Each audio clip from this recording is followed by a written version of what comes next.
I'm never going to get to throw the football with him again. I'm never going to get to hear him say, Daddy, can I get this bag of chips? I'm never going to get to hear my nieces say, Gunkle, can I get a Nana? Gunkle, you going to work? Gunkle, are you okay? I'm never going to hear that again. Before we begin telling and breaking down this heartbreaking story, I want to take a moment to greet all of you watching, and more importantly, to express my deepest condolences to the families and loved ones of the victims in this tragic case. It's hard to even process something like this.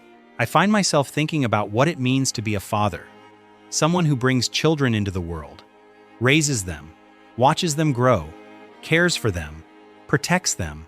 A man who once raised 7 young children, watched them grow healthy and strong, and yet, somehow, became the one who took their lives. And that question, how something like that is even possible, is where this story begins. So I know that there was some infidelity she didn't necessarily express it to me, but I do know that she came to me and she asked me about helping her properly file for divorce. And to my understanding, prior to this incident, they were scheduled to go to court on Monday, which was the next day. My cousin did express that, he was augmentative about it. So he was having arguments with her about it, but there was no physical anything that was going on, not prior to what went on. Before the city of Shreveport had even woken up on Sunday morning, a horrific tragedy had occurred, shocking the entire community. Inside a house, 8 children had been shot dead. 3 boys, 5 girls, the youngest just 3 years old, the oldest only 11. There were no air raid sirens, nor were there any signs of forced entry or any indication of danger in the house. And then came the part that was almost incomprehensible. The perpetrator was not a stranger. The incident was not random. According to investigators, it was their father. 7 of the victims were his own children.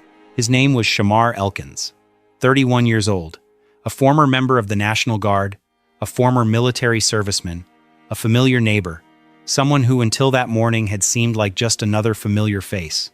So how could something like this happen? How did a father cross that line? And more importantly, were there any signs that were present from the beginning, but weren't connected until it was too late? I would never in a million years believe that he would do anything like this, to himself even, or to anyone else. He did not want to be divorced. He wanted to be married and raise his children. He didn't want anybody else to raise his children. I know that. Actually, he texted me April 10th and said, Auntie Shell, I need to hear your voice, give me a call. And I never did call him back. Do you regret that, not being able to call him back? Oh my God, it's probably the biggest regret of my life right now. To understand how this story reached that turning point, we need to look back at life before everything changed. On the surface, Shamar Elkins was living an unremarkable life. He was a father, living between 2 families, 2 burdens of responsibility and a daily schedule binding him to both. Everything was intertwined, both physically and emotionally, meaning the pressure never really disappeared. At the same time, a divorce was underway. The relationship was beginning to crumble, and what had once held everything together was slowly falling apart. But all of this wasn't visible from the outside, not the public spectacle, the obvious breakdown, and anything that would make people stop and think something was wrong. Instead, the tension was simmering. Conversations behind closed doors, the conflict didn't spill out of the family circle. Tension builds gradually, with no clear warning signs of danger. From the outside, life seems normal, regular, familiar, predictable. But beneath the surface, something is changing. And by the time people realize it, things have gone too far. And it was actually the same month, probably like 20 years ago, a crossfire. And now they got to relive this same tragedy, 20 years ago. Mm-hmm. What they see. It's not like it was like a artillery weapon or with how they young guys would speak. It wasn't that.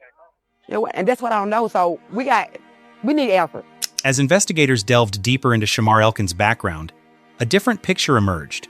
One not immediately apparent, but one that became clear after the events unfolded. There were warning signs. Not just one, but many, scattered across various aspects of Shamar Elkins' life. He had been convicted of weapons possession, a crime serious enough to legally prohibit him from owning or possessing firearms. Yet, On the morning of April 19th, he had access to them. He had also experienced a documented mental health crisis, including hospitalization earlier that year. For a brief period, there was intervention, but it didn't last, and no long-term system was in place to track what happened next. Then there was the most direct signal, a reported threat during a previous conflict, in which he expressed a willingness to harm his own family if the relationship ended. But that threat was never formally reported, never recorded in any official documents, nor was it connected to other risks surrounding him. Each piece of the puzzle existed separately: legal, medical, personal. But none of the pieces were connected. This by far was probably one of the most challenging incidents that SPD has ever faced. Within the immediate short period after the first call came into SPD, our resources were deployed, and at the same time, we were working 5 different crime scenes. April 18th ended in Shreveport, and nothing unusual happened that evening. To those around him, Shamar Elkins appeared calm, present, and completely normal. He spent time with his daughter, taking her out for a normal father-daughter outing. There were conversations, small moments, interactions that happened daily and were quickly forgotten. Later, he was seen wandering the neighborhood, chatting casually with others, blending into the quiet rhythm of a Saturday. He even shared pictures reflecting his normal family life, something that, at the time, offered no warning signs of what was about to happen. From the outside, it was just another ordinary day.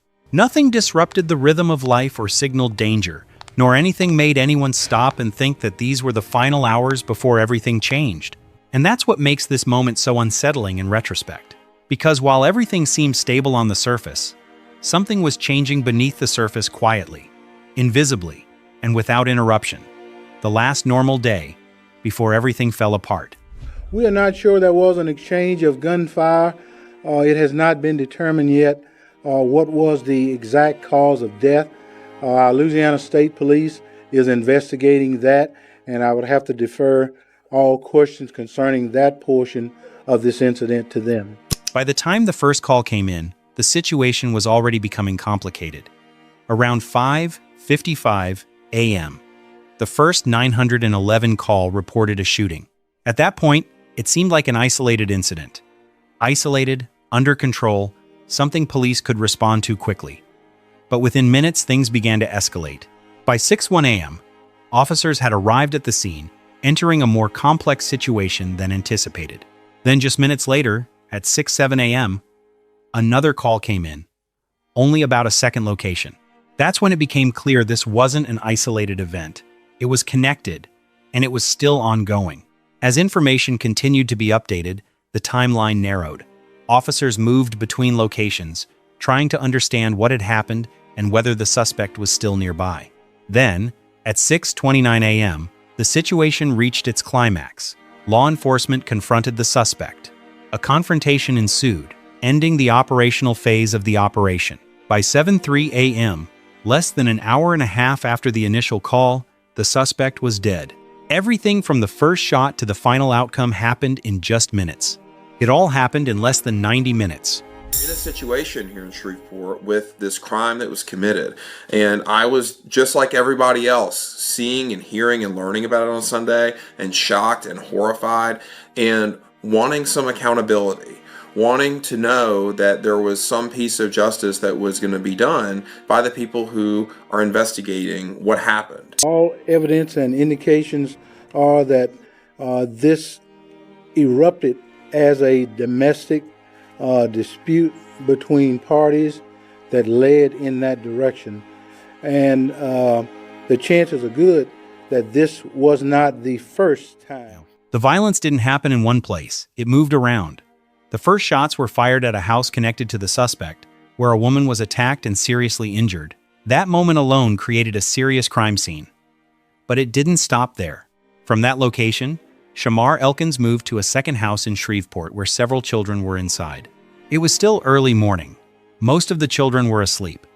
The attack happened quickly, at close range, inside what should have been a safe space. Investigators later described a pattern showing just how fast things unfolded. Some children were attacked right where they were sleeping, while others appeared to have tried to flee as soon as the shooting began. That's what makes this moment so difficult to accept. Some children never woke up. Others tried to escape. In total, 8 children were killed. 7 were his own children. 1 was a relative. And when it was all over, the damage had been done before anyone outside understood what was happening. Well, we confirmed with Shreveport police the surviving child that escaped by jumping off the roof is a 12-year-old girl, and she is out of the hospital. Also, the representative wanted to clear up rumors circulating online about the mothers. 2 mothers injured in the shooting are discharged from the hospital. Amidst the chaos, not everyone perished. At least 1 child survived. According to reports, a girl believed to be around 12 years old managed to escape just as everything inside the house unfolded too quickly for anyone to react. In that moment, she made a decision that changed everything. She climbed onto the roof and jumped, an instinctive, desperate act to escape what was happening inside. It wasn't planned. There was no time to think, only time to act. That moment was the complete opposite of everything else in this incident. A child survived by jumping from the roof. The initial 911 call reported a single shooting, but minutes later, more calls followed, each revealing another piece of the puzzle that was rapidly spiraling out of control. Different addresses, different victims, different voices crying for help. When police arrived in Shreveport, they almost immediately realized this wasn't an isolated incident. It was multiple scenes, connected by something far more serious. What began as a response to a single emergency had transformed into something entirely different. A coordinated tragedy unfolding in a way no one fully understood. Where this is all preliminary information, this is a very large scene with 4 specific locations that we are currently addressing. Events from early this morning. This morning, officers responded to a shooting that occurred just after 6 a.m. In doing so, we've determined that this was a domestic call in nature. The responding officers located a crime scene here in the 300 block of West 79th Street, and this is a rather extensive crime scene spanning between 2 residences here. There is also another residence on Harrison Street that is part of this crime scene as well. After the scene was secured, the investigation began by piecing together the fragments of the initial chaos. Detectives started by reconstructing the timeline using 911 call logs, police reports, and surveillance footage throughout Shreveport to reconstruct the suspect's movements minute by minute. Cameras from nearby streets helped confirm the connection between events at 2 different locations, forming a clear sequence of events rather than isolated incidents. Meanwhile, investigators reviewed Shamar Elkins' background. Records showed he had been convicted of weapons possession, which prohibited him from owning firearms. Yet, on that morning, he had access to them. This contradiction became a key point, leading to questions about how the weapons were obtained and whether others were involved in supplying them. When the evidence, witness testimony, and forensic findings were combined, an inevitable conclusion was reached. There was no second suspect. Everything pointed to a single individual moving between the 2 locations, carrying out the attacks, and leaving behind a timeline that investigators could now understand. Right now, we have at least 10 individuals that are struck by gunfire last night in a domestic disturbance. 8 of these individuals are deceased. The ranges of the decedents are from 1 year of age to approximately 14 years of age. All of the deceased in this case are juveniles. The individual responsible, once leaving this scene, performed a carjacking right here in close proximity to the corner of West 79th and Linwood, at which point in time, Shreveport Police patrol officers got behind that vehicle and they chased it. The vehicle was chased into Bossier Parish, and at which point in time, Shreveport police officers did discharge their firearm, and that individual is deceased. We do believe him to be the only individual that fired gunshots at these locations here. After leaving the scene in Shreveport, Shamar Elkins used a gun to threaten a driver, forcing her out of her vehicle and fleeing the area. Patrol units quickly located the vehicle and began a pursuit, which within minutes extended into neighboring areas. The situation ended around 6:29 a.m. when officers confronted him and opened fire. Around 7:03 a.m., he was pronounced dead at the scene. The immediate threat had ended.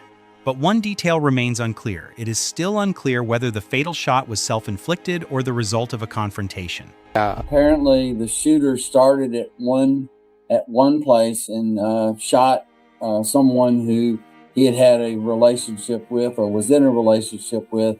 And then he went to the other location where there actually, I think, were 9 children there. One of the children has survived, but 8 of them were shot and killed by the same person. He then bolted from the house, hijacked a car, and took off. The police gave chase, and they ended up in an exchange of gunfire. At which time the assailant is deceased. When investigators stepped back, a pattern became impossible to ignore. There wasn't just one red flag, there were many. A prior weapons conviction, a legal ban on firearm possession, a documented mental health crisis, an ongoing divorce, a direct threat against his own family. Each of these factors existed. Each carried risk. But they remained separate, handled by different systems, recorded in different places, never brought together in a way that reflected the full level of danger. And that is where this case reaches beyond a single crime, because in the end, they were never connected. I don't know how to act because I've lost 8 parts of me because I loved each and every one of them like they were my own, and I took care of them like they were my own. I mean, he loved his kids. We would take them to the parks, out to eat, come outside, play with them. He loved his kids. He loved his wife. I just don't know what happened. When the investigation came to a close, the numbers remained. 8 children lost their lives, and 2 adults survived with injuries that go far beyond the physical. But behind those numbers is a community forever changed. In Shreveport, especially in the Cedar Grove neighborhood, what happened that morning didn't end when the sirens stopped. It continues in the memories of those who lived through it, in the grief of families, and in the silence left behind. What makes this case so difficult to accept is not just the level of violence, but the reality that everything once looked normal. In the days leading up to it, there were conversations, family moments, everyday routines, nothing that clearly signaled immediate danger. And that leads to the most difficult question. Could this have been prevented? Looking at the full picture, this isn't just the story of one individual. It's the intersection of multiple systems: law enforcement, mental health, family, and the surrounding environment. There was a prior weapons conviction, a legal restriction on firearm access, signs of psychological distress, a deteriorating relationship, and direct threats that had been expressed in the past. But the failure wasn't just institutional, it was also personal. People close to the situation may have heard things, neighbors may have noticed changes, but no one saw the full picture or understood how serious it had become. At a broader level, this case also highlights gaps in security and oversight. When someone legally prohibited from owning firearms can still access them, when mental health concerns are not followed up long-term, when critical information exists in separate systems but is never connected, those gaps create risk. And perhaps the most difficult truth to face is the quiet form of inaction, not because people didn't care, but because the warning signs didn't seem urgent at the time. It wasn't that there were no signs. It's that no one connected them. This story doesn't offer a simple answer, but it leaves behind a clear message. Small details, when ignored, can build into consequences that cannot be undone. And sometimes, the most dangerous moments are not the ones we never saw, but the ones we saw and didn't act on in time. Over 30% of our crimes and 30% of our murders in the city of Shreveport are domestic in relation. Now that number has gone up. But we've more than doubled our homicides in the city of Shreveport because of one act of domestic violence. We as a community, black, white, Republican, Democrat, need to stand together and fight for what is right. This is nothing but pure evil. We can have 100 new police cars. We can have a brand new, beautiful, multi-million-dollar police substation right up the road. But until we stop this violence, the cycle of violence, like I've said over and over again, we're going to still be standing here, and it's only going to get worse. All I can tell you today is my heart is saddened. It has brought me to my knees, and of course, that's a great place to be, because then we can communicate with God. If this story made you think, share your perspective in the comments below. What do you think could have been done differently? And what signs should we be paying more attention to in our own lives? And if you value this kind of storytelling clear, respectful, and focused on understanding, consider subscribing so you don't miss future videos. And most importantly, thank you for staying all the way through. Stories like this are not easy to hear, but they matter. I'm David, and this is NTX Crime Channel. If this story stayed with you, follow the channel and share it with someone you trust. Thanks for being here. Take care of yourself, and I'll see you in the next video.